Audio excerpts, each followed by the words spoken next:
بالله من الشيطان الرجيم. بسم الله الرحمن الرحيم.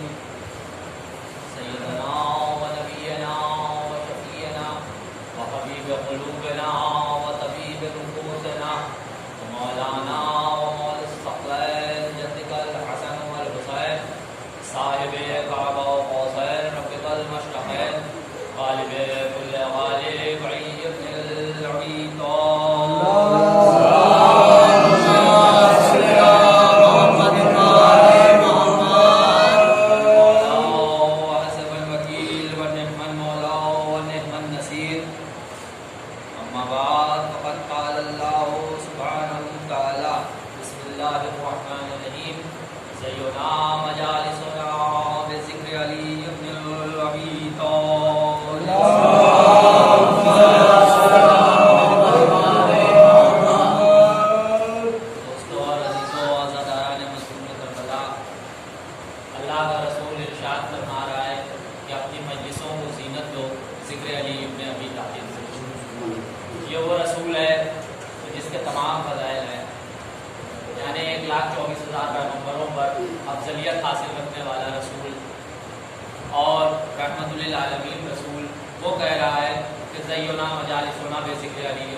علی کے ذکر سے زینت دو، کیونکہ یہ وہ ذکر ہے، کیونکہ یہ ذکر اللہ ہے، کیونکہ یہ ذکر اللہ کو پسند ہے، یہ عبادت ہے، یہ ذکر عبادت ہے۔ کیوں عبادت ہے؟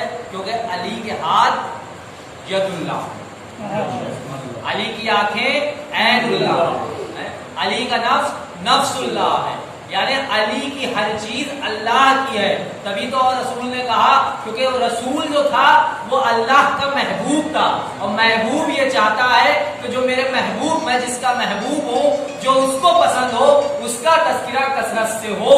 یعنی اللہ کا رسول نے اسی لیے بلند کر کے آواز دی، حدیث کے ذریعے ہم کو سہارا دیا کہ زینا مجالسنا بذکر علی ابن ابی طالب، تم اپنی مجلسوں کو زینت دو ذکر علی ابن ابی طالب سے۔ اور اللہ کا رسول بغیر وحی کلام ہی نہیں کرتا، کیونکہ قرآن کی آیت ہے، جب رسول پر یہ آیت نازل ہوئی کہ اقرا باسمک ربک الذی، اے رسول کہہ دو کہ پڑھو۔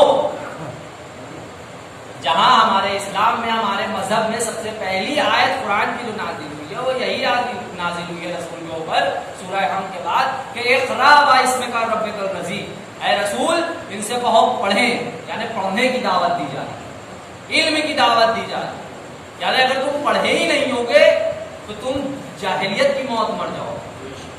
اور علی کا چاہنے والا الحمدللہ الحمدللہ، علی کا چاہنے والا ان پڑھ تو ہو سکتا ہے، جاہل نہیں ہو سکتا، ان پڑھ تو ہو سکتا ہے، جاہل نہیں ہو سکتا، کیونکہ میرے پاس اس کی دلیل ہے، ہمارے پاس یہ فرش اعضا دلیل ہے۔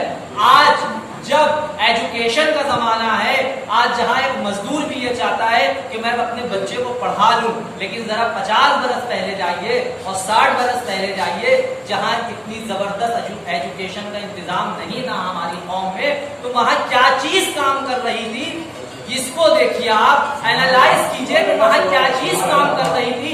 وہاں آپ کو معلوم ہے کیا کام کر رہا تھا، وہاں ماں کی آغوشیں کام کر رہی تھی، وہاں ماں کی تربیتیں کام کر رہی تھی، کیونکہ اس وقت کی مائیں جو تھی ان کی آغوش ایک مدرسہ، ایک یونیورسٹی ہوا کرتی تھی۔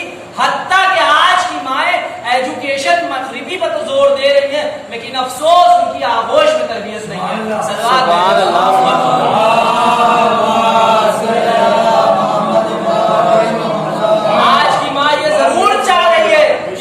بچہ بہت اونچے اسکول میں پڑھے، لیکن افسوس اس کے پاس تربیت نہیں، وہ نہیں تربیت دے پا رہی ہے۔ یہ کیوں کمی آ رہی ہے؟ کیونکہ وہ دین سے دور ہو گئی ہے۔ اس وقت کی خواتینیں وہ دین سے قریب تھیں، ان کو یہ ضرور آج کی عورتیں کہتی ہیں کہ وہ جاہل زمانہ تھا، جوجو منا لوگ ہوا کرتے تھے، وہی جوجو مناؤں نے ایسے ایسے لوگوں کو پیدا کر دیا کہ کوئی آیت اللہ خمینی بن گیا، کوئی آیت اللہ خوئی بن گیا، کوئی خاندان اجتہاد کی فرد بن گیا، کوئی علامہ اختر سرسوی بن گیا۔ صلوات محمد۔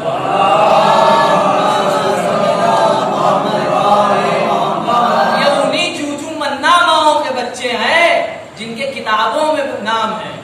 آپ جو آج ایجوکیشن کے زمانے میں، اسمارٹنیس کے زمانے میں ہیں، آپ کے بچے تو کہیں کچھ کرتے نظر نہیں آ رہے، کیونکہ آپ وہ تربیت ہی نہیں دے پا رہی ہیں کہ فرش اعضاء پر جانے کا کیا سلیقہ ہے، فرش اعضاء پر کیسے جایا جاتا ہے، فرش اعضاء کے کیا احترام ہے. با ادب با شعور لوگ فرش اعضاء کو چوم کے بیٹھتے تھے اور چوم کے اٹھتے تھے، کیونکہ یہی اکلوتا وہ فرش ہے جہاں آسمان والے زمین پر بیٹھتے ہیں.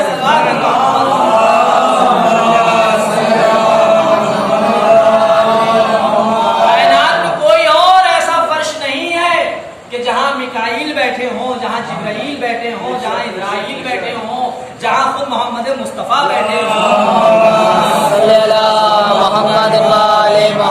جہاں خود محمد مصطفیٰ بیٹھے ہوں، جہاں شافی محشر بیٹھے ہوں، جہاں ساقی کوثر بیٹھے ہوں، اور جہاں مرضیہ بیٹھی ہوں، صدیقہ طاہرہ بیٹھی ہوں.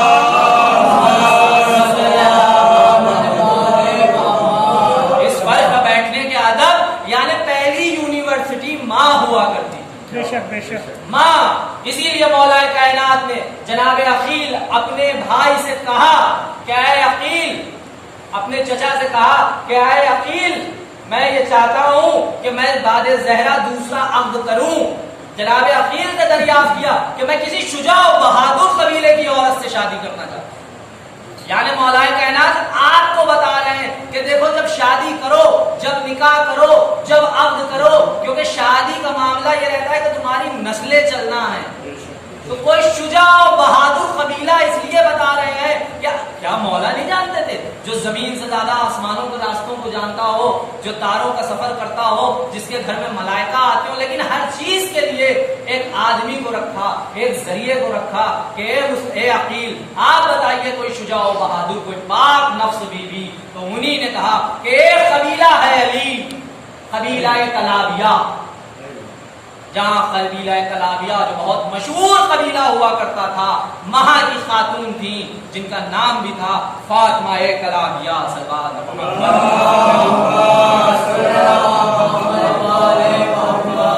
یعنی شجاع و بہادر. جب ان کو بچہ بہادر چاہیے تھا تو انہوں نے قبیلہ شجاع مانگا. جب بچہ صابر چاہیے تھا، لیکن میں کیا کہہ رہا ہوں، جب بچہ صابر چاہیے تھا تو رحمت للعالمین کی بیٹی سے عقد ہوا، اور جب بچہ شجاع چاہیے تھا تو کلابیہ کے قبیلے سے عقد ہوا. یعنی جیسی اولاد چاہیے ہو تو ماں کو ضرور دیکھو، ماں کی تربیتوں سے اولاد کا اثر ہوتا ہے، کیونکہ قرآن میں نہج البلاغہ کہہ رہی ہے کہ نطفے کا اثر 25% ہوتا ہے، شیر کا اثر 75% ہوتا ہے. جیسا دودھ ہوگا ویسے ہی بچوں کی حرکتیں ہوں گی. محمد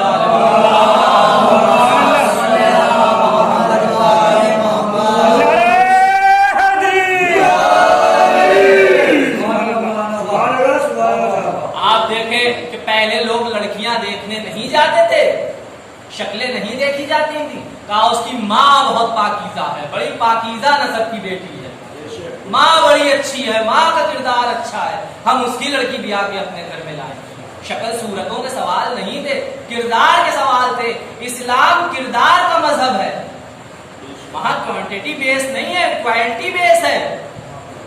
کوانٹٹی کی اسلام میں کوئی ویلو نہیں ہے. اگر کوانٹٹی کی ویلو ہوتی تو 1,24,000 پیغمبر کام کر گئے، لیکن ختم رسالت حضرت محمد مصطفیٰ نے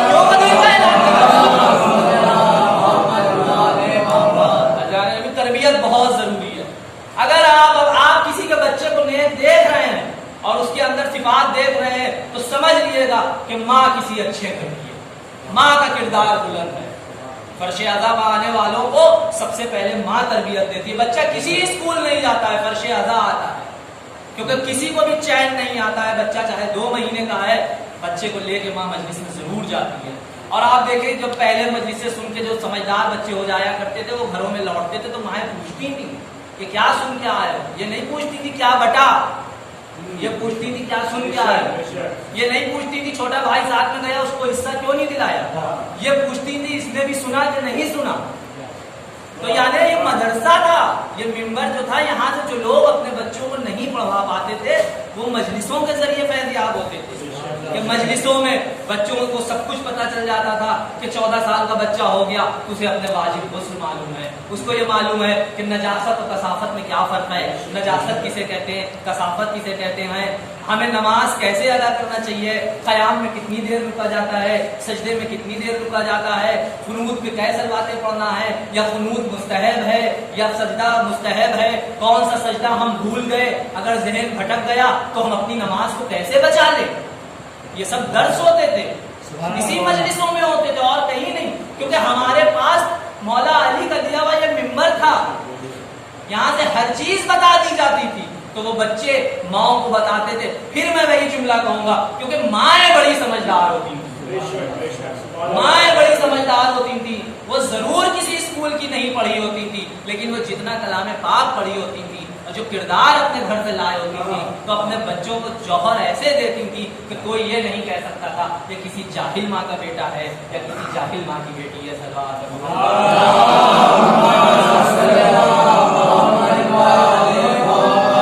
آج ہم کو غور کرنا ہے کہ جو ہمارے میں کمیاں آ رہی ہیں یہ کس وجہ سے آ رہی ہیں۔ اگر جہاں ماں باپ کی یہ ذمہ داری ہے تو ویسے ہی اولادوں پر بھی فرض ہے، اگر ماں باپ اچھے ہیں، وہ اپنی طرف سے کوئی کمی نہیں چھوڑ رہے ہیں اور اولادیں نافرمانی کر رہی ہیں، تو یقین مانے وہ اولادیں کہ ماں باپ کو پورا حق ہے کہ تم کو دنیا سے جانے کے بعد بھی ہم کر سکتے ہیں۔ اگر ماں باپ کی طرف سے تمہارے لیے کوئی کمی نہیں کی جا رہی ہے اور تم خود نافرمانی کر رہے ہو، تو ماں باپ کو پوری اتھارٹی اسلام نے دی ہے کہ تمہارے ساتھ وہ تم کو قبروں سے محرومی نہ کر سکتے ہیں۔ اگر تم اپنے باپ کی فاتحہ نہیں کر رہے ہو تو وہاں سے تمہیں آپ کر سکتے ہیں، اور اگر تم اپنے باپ کا کہنا زندگی میں نہیں مان رہے ہو تو اللہ نے کہہ دیا ہے کہ ایک مہلت ہے، میں رحمتوں سے تم کو نواز رہا ہوں، لیکن جس دن اس باپ کا دل دکھ گیا اور تمہاری وجہ سے آنکھ میں آنسو باپ یا ماں کے آ گئے تو سمجھ لینا اسی دن سے تمہارا معاملہ دوسرا ہو جائے گا، ہم فوراً عذاب نازل کرنے لگے کہ تم پر صلوات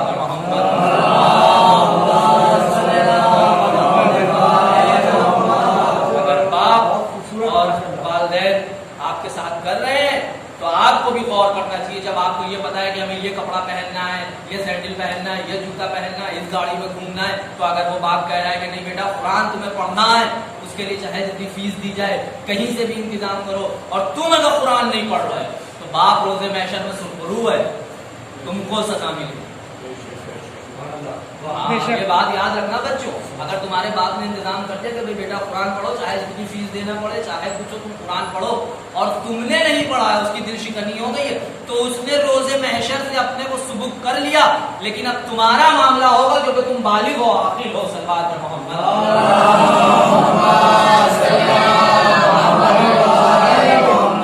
اب تم کچھ نہیں سوال کر سکتے خدا کیا، اب تم یہ نہیں کہہ سکتے کہ میرے باپ نے نہیں پڑھایا۔ بڑے بڑے لوگ کہتے تھے ارے بھائی میرے باپ کیا کر کے گئے، باپ وہ کر گیا ہے، باپ وہ ہستی ہے جہاں ماں کی منزلتیں ہیں وہاں باپ کی بھی منزلت سنو، باپ ہی ایک ایسا شجر ہے جو تمہاری ماں کی عصمت اور تمہاری خوراک کا ذمہ دار ہوتا ہے۔ صلوات پر محمد۔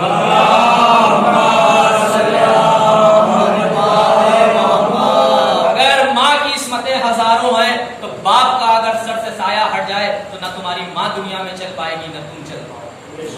اللہ نے دونوں کے مرتبے برابر رکھے ہیں، اگر ماں کے قدموں کے نیچے جنت ہے تو باپ کی دعاؤں سے بھی تمہارے لیے جنت ہے، اگر ماں کے قدموں کے نیچے جنت ہے تو باپ کی آنکھوں سے بھی تمہارے لیے جنت ہے۔ یہ نہیں ہے کہ خالی ماں کی خدمت کرو اور باپ کی نہ کرو، یا خالی باپ کی خدمت کرو یا ماں کی نہ کرو۔ بہت سے بچے کہتے ہیں ہم اپنے باپ کا کہنا نہیں سنتے، ہم نے اپنی ماں کی بڑی خدمت کی۔ نہیں، دونوں کا حق برابر ہے، حقوق والدین میں دونوں برابر ہے۔ آپ دیکھیں کہ جو لوگ ہیں جو اپنے بزرگوں کو یاد کرتے ہیں، برسیاں کرتے ہیں، مجلسیں کرتے ہیں، ماں جن کی چلی گئی ہے وہ ماں کی کرتے ہیں، جن کے باپ چلے گئے وہ باپ کی کرتے ہیں، کیوں؟ ان کو تربیت ملی ہے، ان کو بتایا گیا ہے کہ دیکھو ایسے ہی کرنا ہے، مرتبے برابر ہیں۔ اگر تم نے باپ کی عزت نہیں کی اور خالی ماں کی عزت کی تو اس ہوش میں نہ رہنا کہ تمہاری ماں تم کو بخشوا دے گی، بلکہ وہ بھی جرم میں پکڑ لی جائے گی کیونکہ اس نے اطاعت شوہر نہیں کری، وہ بھی جرم میں پکڑ لی جائے گی کیونکہ اس نے وہ تربیت نہیں دی، وہ احترام نہیں بتایا جو ایک باپ کے لیے تھا۔ اگر کوئی ماں یہ غرور کر رہی ہے کہ ہم نے اپنا بچہ اپنے پکش میں کر لیا ہے تو روزے محشر بچہ بھی جہنم میں، اماں بھی جہنم میں۔ صلوات اللہ۔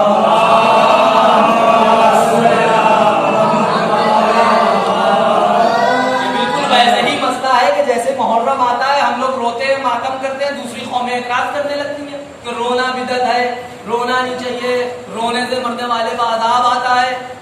ہم نے کہا بھائی ٹھیک ہے عذاب آتا ہے، ہم نے مان لیا عذاب آتا ہے، لیکن قرآن کے خلاف تھوڑی مات اللہ عذاب آ جائے گا. قرآن میں اللہ کہہ رہا ہے کہ ہم جو گناہ کرتا ہے اس کو سزا دیتے ہیں. ہاں یہ معاملہ نہیں کہ گناہ میں نے کیا اور سزا میرا بھائی بھرے گا، نہیں. قرآن کہہ رہا ہے جو گناہ کرتا ہے ہم اس کو سزا دیتے ہیں. اب دوسری قومیں جو پریشان ہو جاتی ہیں کہ رو نہیں، رونے سے عذاب آتا ہے، مردے پر نہ رو عذاب آتا ہے. تو بھیا یہ کون سا مسلک لائے ہیں وہ، یہ کہاں سے معاملہ لائے؟ یعنی قرآن کے اگینسٹ ہے، قرآن کے خلاف ہے.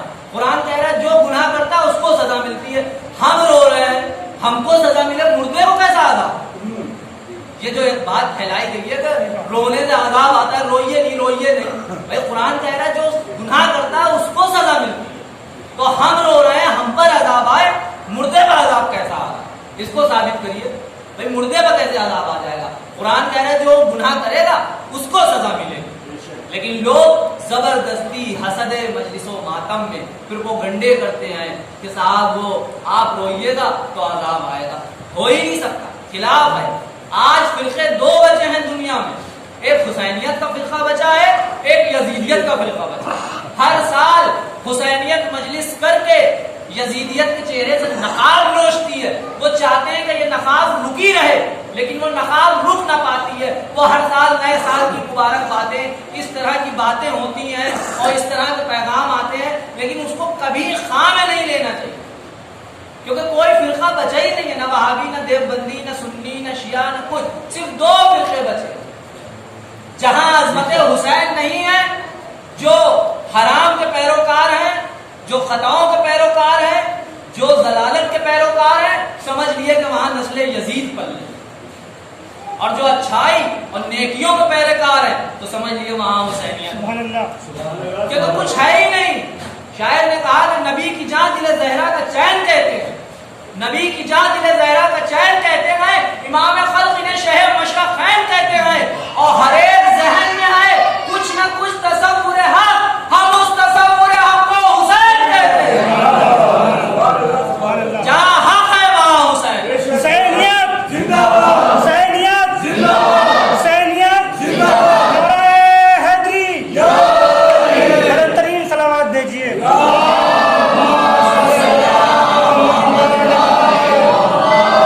حق کا دوسرا نام حسین ہے. حسین حق کے لیے تو لڑے. کھانے پینے کی جنگیں نہیں تھی، پانی کا مسئلہ نہیں تھا، ٹھوکر مارتے. ہاجرہ کا بیٹا اسماعیل اگر لڑیاں رگڑے تو پوری دنیا آج زمزم لا رہی ہے، اور فخر اسماعیل اگر لڑیاں رگڑ دیتا تو کربلا پانی کا شہر ہوتی، کچھ نہ ہوتا. پانی کے جہاز چل رہے ہوتے وہاں، سوائے پانی پانی کے کچھ دنیا میں ہوتا ہی نہ بھوک کا مسئلہ تھا، حق و باطل کا مسئلہ تھا. حق و باطل کی لڑائی تھی. ہر سال ہم یہ پروٹیسٹ کرتے ہیں، ہر سال ہم یہ احتجاج کرتے ہیں، کیونکہ ہمارے ساتھ ہوا ہی ایسا ہے کہ ساری زندگی ہم اگر روتے روتے مر جائیں تب بھی ہمیں حسین کا کوئی بدلہ نہیں ہوگا. اللہ نے گرامی، حیا پردہ کا ماتم ہے، کھانے کا ماتم نہیں ہے. بیویاں سنیں، خواتینیں سنیں، تبرک کا ماتم نہیں کیا جائے نا، اپنے سر سے چادر لٹنے کا ماتم کیا کہ میرے سر سے پردہ چلا گیا. پردے کا ماتم ہوا ہے. بے حیائی جو آج بڑھتی چلی جا رہی ہے قوم میں اور جس کا نتیجہ دنیا دیکھ رہی ہے، بے حیائی کو ختم کرنا چاہیے. بے پردگی کا ماتم ہوا. آج 3 محرم ہو گئی، یہ بہت قیامت کے دن ہے. اگر ان دنوں میں لوگ نہ سمجھے اور ان مصیبتوں میں آپ ویسے ہی رہے جیسے عام دنوں میں ہیں، تو پھر آپ اپنے کو ٹٹولی لگا کہ انسان ہم رہ گئے ہیں. آج 3 محرم ہو گئی، آپ اپنے نرم نرم بستروں پر سو جائیں گے، خدا آپ کے گھروں کو سلامت رکھے. لیکن حسین کے بچے آج ایک صحرا میں ہیں. راتوں میں اگر تم کو تصور آ جائے گا تو تمہیں نیند نہ پڑے گی یقیناً. ہاں عزیزوں، ابھی کل تو محرم کی بات ہے کہ حسین کے بچوں کے خیمے لگے تھے، لیکن آج 3 محرم کو عمر سعد کا حکم آیا کہ خیموں کو ہٹا لیجیے.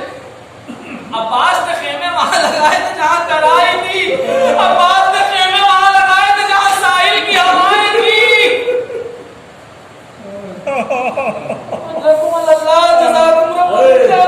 خدا تمہاری آوازوں پر رحمتیں نازل کرے. عباس نے خیمے وہاں اس لیے لگائے تھے کیونکہ 4